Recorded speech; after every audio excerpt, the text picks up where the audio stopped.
الشیطان الرجیم بسم اللہ الرحمن الرحیم. الاعتکاف. اعتکاف کے مسائل. اعتکاف سنت مؤکدہ کفایہ ہے اور اس کی مدت 10 یوم ہے. ہر مسلمان کو رمضان المبارک میں کم از کم ایک مرتبہ قرآن پاک کی تلاوت کرنی چاہیے، یعنی پورا قرآن مکمل کرنا چاہیے. عن ابی ہریرہ قال کان یعرض علی النبی صلی اللہ علیہ وسلم القرآن فی کل عام مرۃ فأورد عليه مرتين في العام الذي قبض فيه وكان يعتكف كل عام 10 أيام فاعتكف 20 يوما في العام الذي قبض فيه رواه البخاری.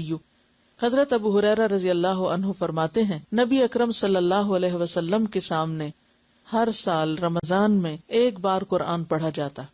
جس سال آپ نے وفات پائی آپ صلی اللہ علیہ وسلم کے سامنے 2 بار قرآن مجید ختم کیا گیا، یعنی جبریل علیہ السلام نے آپ کو سنایا تاکہ آپ اپنا پورا ترتیب کے ساتھ درست طور پر محفوظ کر لیں.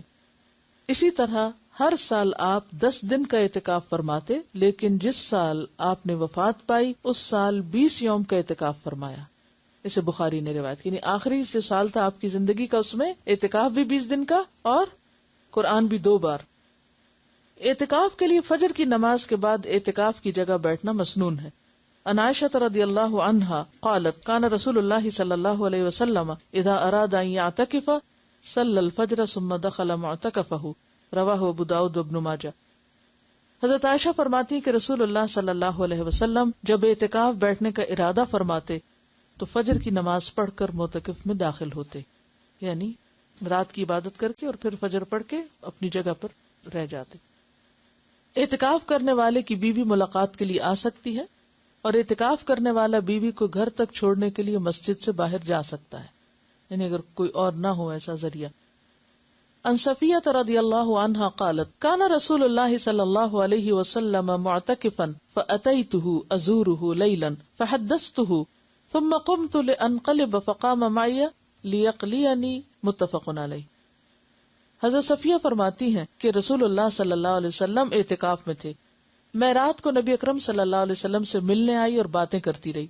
واپس جانے کے لیے اٹھی تو نبی اکرم صلی اللہ علیہ وسلم مجھے چھوڑنے کے لیے اٹھ کر کھڑے ہو گئے. اسے بخاری اور مسلم نے روایت کیا ہے. مردوں کو اعتکاف مسجد میں ہی کرنا چاہیے کیونکہ قرآن پاک میں آتا نا وَأَنْتُمْ عَاكِفُونَ فِي الْمَسَاجِدِ. رمضان میں اعتکاف کے لیے روزہ رکھنا ضروری ہے، یعنی اعتکاف کے ساتھ روزہ شرط ہے. حالت اعتکاف میں بیمار پرسی کے لیے جانا، جنازے میں شریک ہونا، بیوی سے مجامت کرنا، بشری تقاضوں کے بغیر اعتکاف کی جگہ سے باہر جانا منع ہے. عن عائشة رضی اللہ عنہا انہا قالت السنة علی المعتکف الا يعود مریضا ولا يشهد جنازة ولا يمس امرأة ولا يباشرها ولا يخرج لحاجة الا لما لا بد منه ولا اعتکاف الا بصوم ولا اعتکاف الا فی مسجد جامع رواہ ابو داود. حضرت عائشہ رضی اللہ عنہا فرماتی ہیں اعتکاف کرنے والے کے لیے سنت یہ ہے کہ وہ بیمار پرسی کو نہ جائے، یعنی کوئی بیمار بھی ہو تو وہ نہیں نکل سکتا. جنازے میں شریک نہ ہو الا یہ کہ اسی مسجد میں کوئی جنازہ پڑھا جا رہا ہے لیکن وہ قبرستان تک نہیں جائے گا. بیوی کو نہ چھوئے، نہ اس سے مجامت کرے. اعتکاف کی جگہ سے ایسے ضروری کام یعنی قضاء حاجت، فرض، غسل وغیرہ کے بغیر نہ نکلے.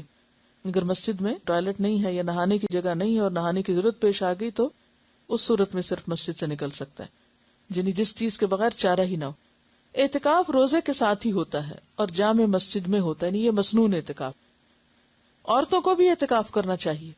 عن عائشہ رضی اللہ عنہا ان النبی صلی اللہ علیہ وسلم کان یعتکف العشر الاواخر من رمضان حتی توفاہ اللہ ثم اعتکف ازواجہ من بعدہ رواہ مسلم. حضرت عائشہ رضی اللہ تعالی عنہا سے روایت ہے کہ نبی اکرم صلی اللہ علیہ وسلم رمضان المبارک کا آخری عشرہ 21 سے 30 رمضان تک اعتکاف فرمایا کرتے تھے، یہاں تک کہ آپ نے وفات پائی. آپ کے بعد آپ کی ازواج مطہرات نے اعتکاف کیا. اس سے مسلم نے روایت کیا ہے. اگر کسی کو اعتکاف کے لیے 10 دن میسر نہ آ سکے تو جتنے دن میسر ہوں اتنے دنوں کا ہی اعتکاف کر لینا چاہیے، حتیٰ کہ ایک رات کا اعتکاف بھی درست ہے، چند گھنٹوں کا بھی کر سکتے ہیں. عن ابن عمر رضی اللہ عنہما ان عمر سأل النبی صلی اللہ علیہ وسلم قال كنت نظرت في الجاهلية ان اعتكف ليلة فی المسجد الحرام قال اوفی بنذرک رواہ البخاری. حضرت عبداللہ بن عمر رضی اللہ عنہ سے روایت ہے کہ حضرت عمر رضی اللہ عنہ نے نبی اکرم صلی اللہ علیہ وسلم سے پوچھا، میں نے زمانہ جاہلیت میں مسجد حرام میں ایک رات کا اعتکاف کرنے کی نظر مانی تھی، پوری کروں یا نہ کروں؟ یعنی دور جاہلیت میں ایسا سوچا تھا. آپ نے فرمایا اپنی نظر پوری کرو. اسے بخاری نے روایت کیا. اب یہاں جو آپ کے ذہن میں سوال آ رہا ہوگا کہ عورتیں کہاں اعتکاف کریں، مسجد میں کریں کہ گھر میں کریں؟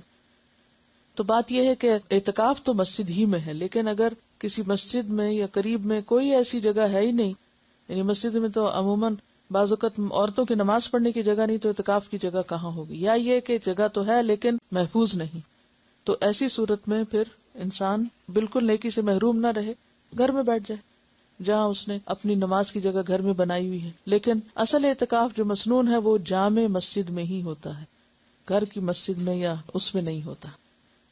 اب اس میں آپ سوچ رہے ہوں گے، کنفیوژن ہو گیا آپ کے، اچھا یہ ہوتا ہے یہ نہیں ہوتا، اسی لیے بہت سوال اٹھتے ہیں. اگر ایک بات آپ سمجھ لیں تو سارے کنفیوژن دور ہو جائیں گے. ایک ہے آئیڈیل سچویشن جو اصلی ہے، اور وہ کیا ہے؟ 10 دن کا اعتکاف روزے کے ساتھ جامع مسجد کے اندر، جس میں ساری شرائط پوری کی جائیں جو بھی بیان کی گئی، کہ باہر نہ جنازے کے لیے نہ ہی کسی اور ضرورت کے لیے، کہ مسلسل مستقل طور پر انسان وار ہے. دوسری صورت یہ ہے کہ وہ کرنے کی، یعنی اس اعلیٰ درجے کی نیکی کی تو یا ہمت نہیں، یا چانسز نہیں، یا کوئی چوائس ہی نہیں، یا کوئی فیسلٹی نہیں، تو اس صورت میں آپ کیا کریں؟ دن کم کر سکتے ہیں. اگر کسی کو کوئی ایسا شرعی عذر ہے کہ روزہ نہیں رکھ رہا، تو سوچتا چلو میں ایک جگہ بیٹھ کے عبادت کر لوں، مسجد میں نہیں تو گھر میں بیٹھ جائے، وہ پھر کیا ہے؟ کنوینئنس کا اعتکاف ہے. ٹھیک ہے، تو کنوینئنس میں تو پھر آپ ایک دن کا کر لیں، گھر میں بیٹھ کے کر لیں، کھانا بھی پکا لیں اور آ کے اپنی جگہ پہ بھی بیٹھ جائیں، پھر وہ ایک دوسری صورت ہے. تو اس فرق کو اگر آپ پہچان جائیں تو سارے مسئلے حل ہو جائیں گے. یا تو آپ وہ اعتکاف کریں جو اصل اعتکاف ہے، جس کو اعتکاف کہا گیا، اور اگر وہ نہیں تو پھر جو چاہیں کریں، جتنی دیر بھی کریں، کیونکہ عبادت ضائع نہیں ہوتی. یعنی یہ گھنٹے جو چند گھنٹوں یا رات کا ہوگا، یہ ضروری نہیں ہے کہ آپ عصر کے وقت کریں یا صبح کے وقت کریں، جب بھی موقع ہو. ہاں نیت کر لیں. تراویح کے لیے جب آپ جائیں تو اس وقت کی نیت کر لیں کہ میں اس وقت میں اعتکاف میں ہوں، بس. اصل میں فائدہ اس کا کیا ہے؟ یکسوئی سے عبادت کرنا، یہ اصل مقصد ہے.